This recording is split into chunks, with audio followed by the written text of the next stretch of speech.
Bonjour. Dans cette vidéo, on se propose de traiter le QCM d'analyse 2 suivant, portant sur l'intégration. Dans l'exercice 1, on considère une fonction f définie sur l'intervalle ouvert moins pi demi par f de x égale x sur cosinus carré x, et on se propose d'en déterminer une primitive.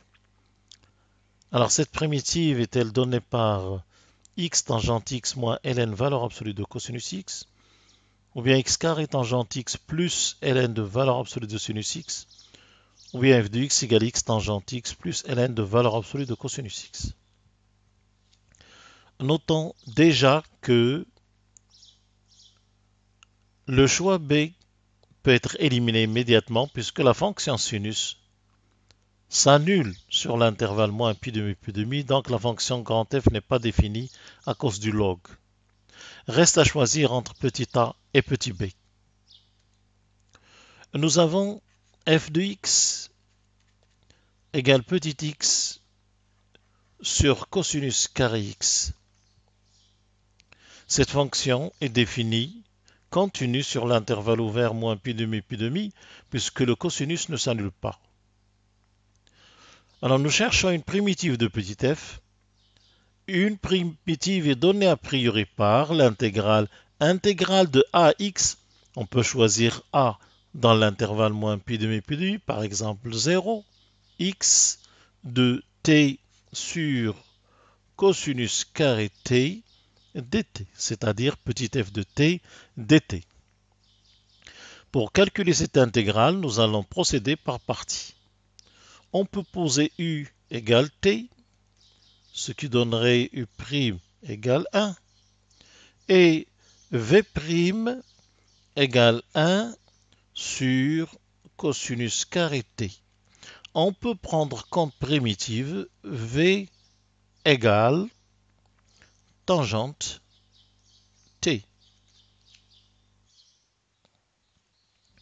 Donc l'expression de f de x devient grand f de x égale uv, donc on a t tangente t à prendre en 0x, moins l'intégrale de 0 à x de u'v, c'est-à-dire de tangente t dt.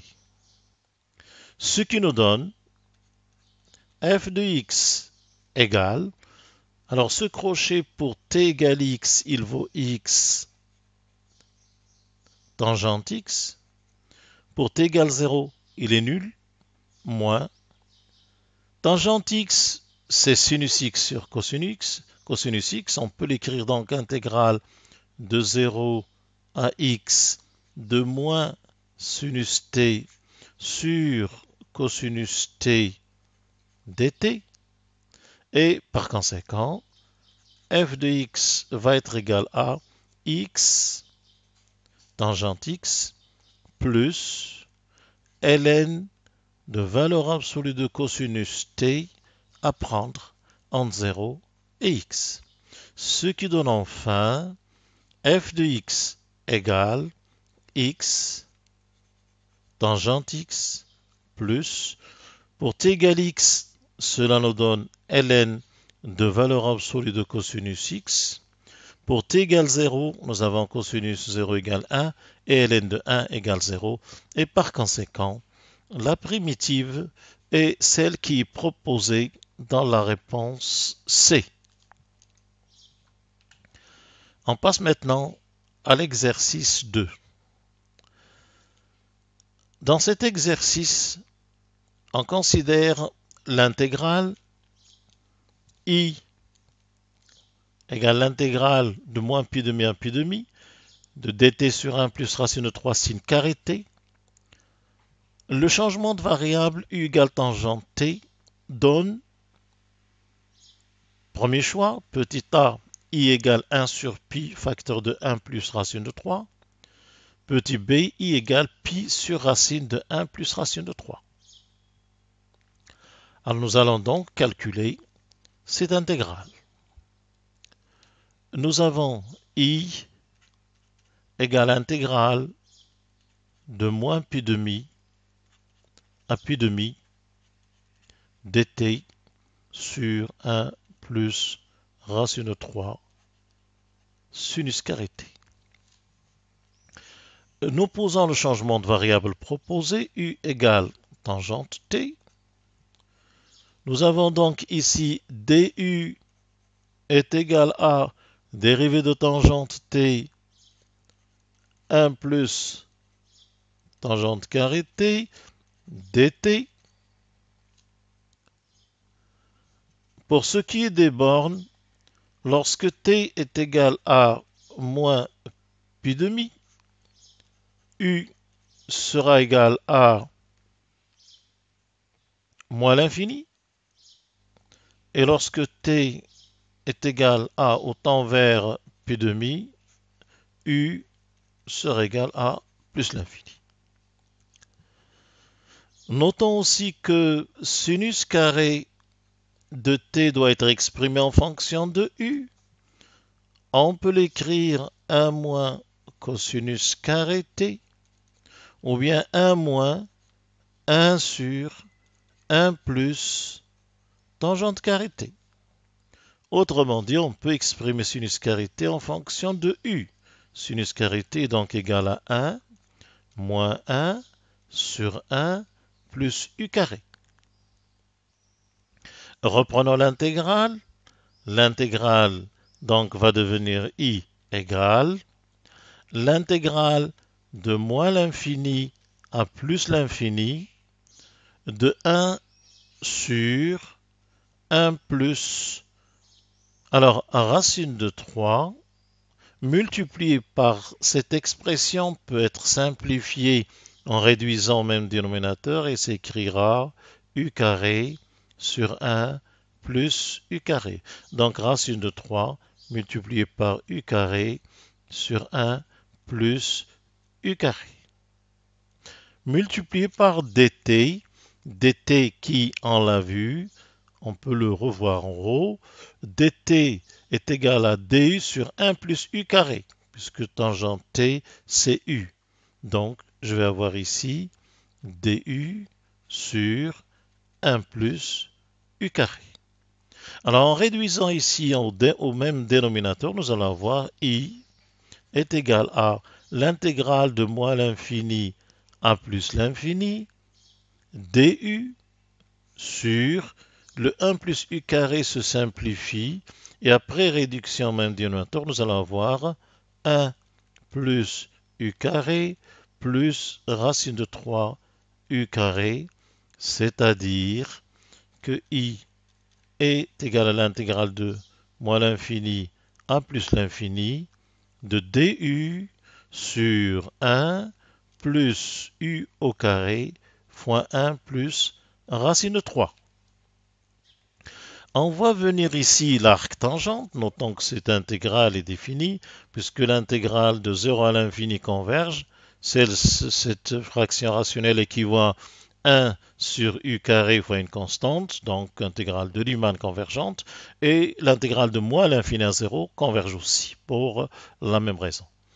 Donc, nous avons ici i qui peut s'écrire intégrale de moins l'infini à plus l'infini, 1 sur racine de 1 plus racine de 3, 1, alors ici je mets racine de 1 plus racine de 3, du sur 1 plus u racine de 1 plus racine de 3 au carré pour faire apparaître un arc tangente. Donc I est égal à 1 sur racine de 1 plus racine de 3, arc tangente de U racine de 1 plus racine de 3 à prendre entre moins l'infini et plus l'infini. Ce qui nous donne I égale 1 sur racine de 1 plus racine de 3 facteur 2. Alors, quand u tend vers l'infini, u racine de 1 plus racine de 3 tend vers l'infini, donc l'arc tangent tendra vers pi demi. Et moins pi demi. Cela donne donc i égale, ça c'est pi sur racine de 1 plus racine de 3. Et donc, c'est la réponse B. Troisième exercice. L'intégrale i de 0 à l'infini de dt sur 1 plus racine de t sin carré de t est-elle, petit a, convergente, petit b, divergente?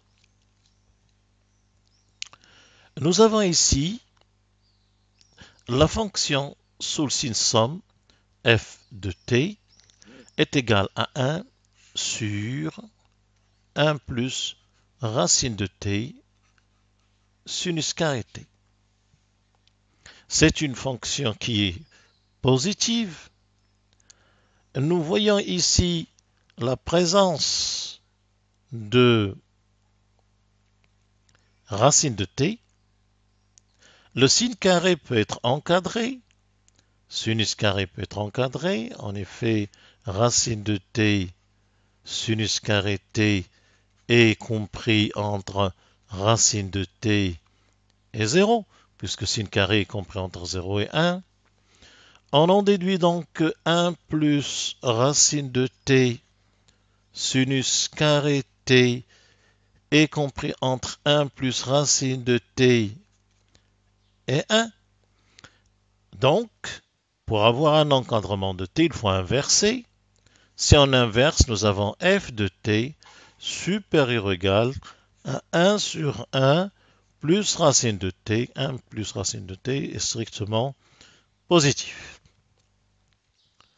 Donc, nous avons ici deux fonctions positives.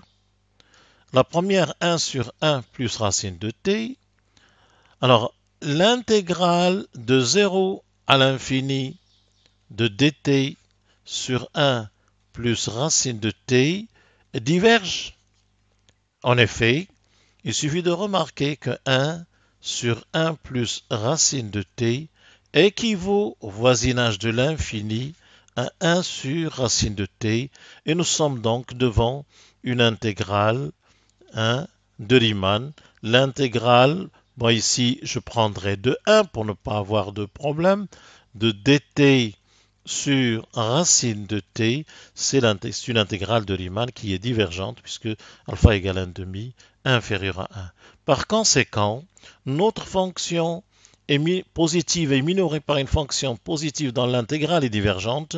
Nous avons donc bien l'intégrale i, intégrale de 0 à plus l'infini de f de t dt diverge, et donc c'est la réponse B.